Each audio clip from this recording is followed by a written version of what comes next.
Fox News alert on a developing story from the Middle East today. Fox News is confirming that Israel's deputy foreign minister is now asking leading nations to give up their diplomatic efforts and to, quote, declare that the nuclear talks have failed. This comes amid a new report in the last 24 hours that Israeli Prime Minister Benjamin Netanyahu is close to ordering a military strike against Iran's nuclear assets. And now we are getting some feel for the timing of that. John Bolton is the former U.S. ambassador to the United Nations. He's also a Fox News contributor. And Ambassador Bolton, there was a frenzy of reports in the Israeli papers over the weekend suggesting that Mr. Netanyahu had all but made the decision to launch an attack on Iran's nuclear facilities this fall. Do you believe that's the case?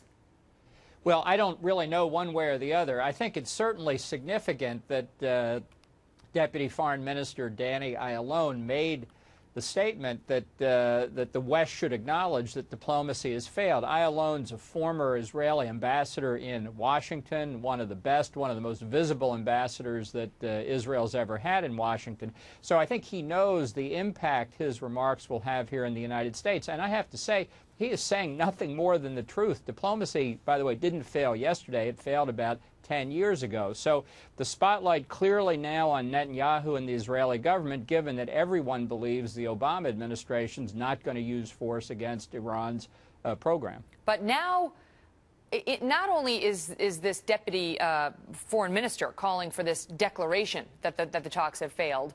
Now we get, Mr. Netanyahu's remarks seeming to get a little bit more bellicose, and all these reports saying now they're getting ready to do it. The strike we've been discussing, that it could come as early as this fall, that he's all but made the decision to attack Iran unilaterally this fall.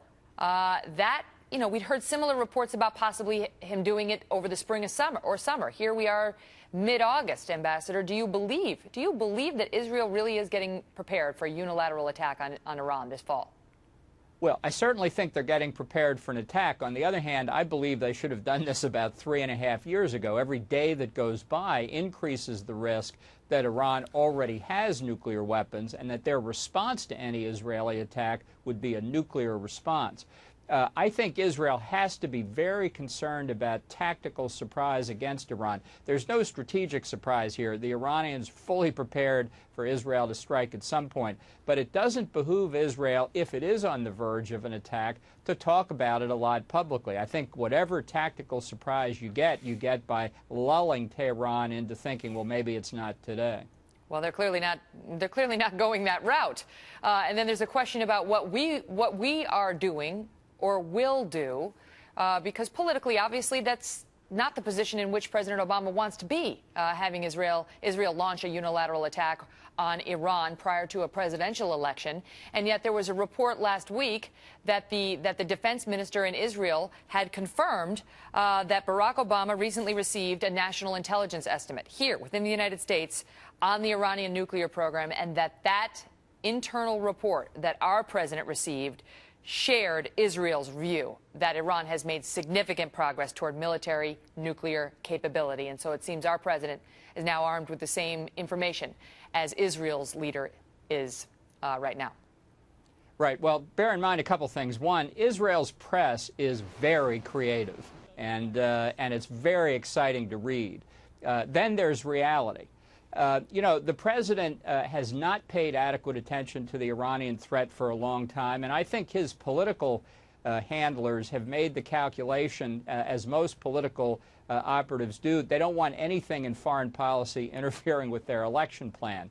Now, there are potential upsides for President Obama here as well, and that is that he can put his arm around Israel if Israel does attack and say, I was always there with you, although we know, in fact, he hasn't been.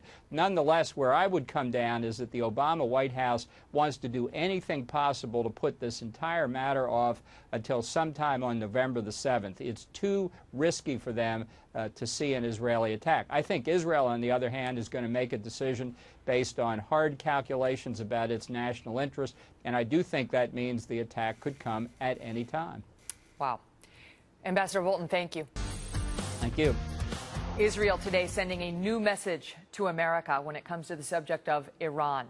And that message is that time is growing short. Israel's ambassador to America warning yesterday that the deadline to stop Tehran's alleged nuclear weapons program is fast approaching. As Iran continues to expand its program, both increasing its stockpiles, we now think they have close to 5 bombs worth of enriched uranium, and as they keep on moving that program underground to places which will be beyond our capabilities, then it's built in that our considerations, our clocks, are moving faster. Meantime, after 5 months of attempted diplomacy, White House spokesman Jay Carney insists there is still, quote, time and space for diplomacy to work here. Ambassador Dan Gillerman is a former Israeli ambassador to the United Nations and a Fox News contributor. Ambassador, welcome back to the program. So there you have it. The White House saying that there is still time for diplomacy amidst reports out of Israel that Israel has given the United States and President Obama a deadline of September 25th to clearly state that the United States will take military action in this conflict.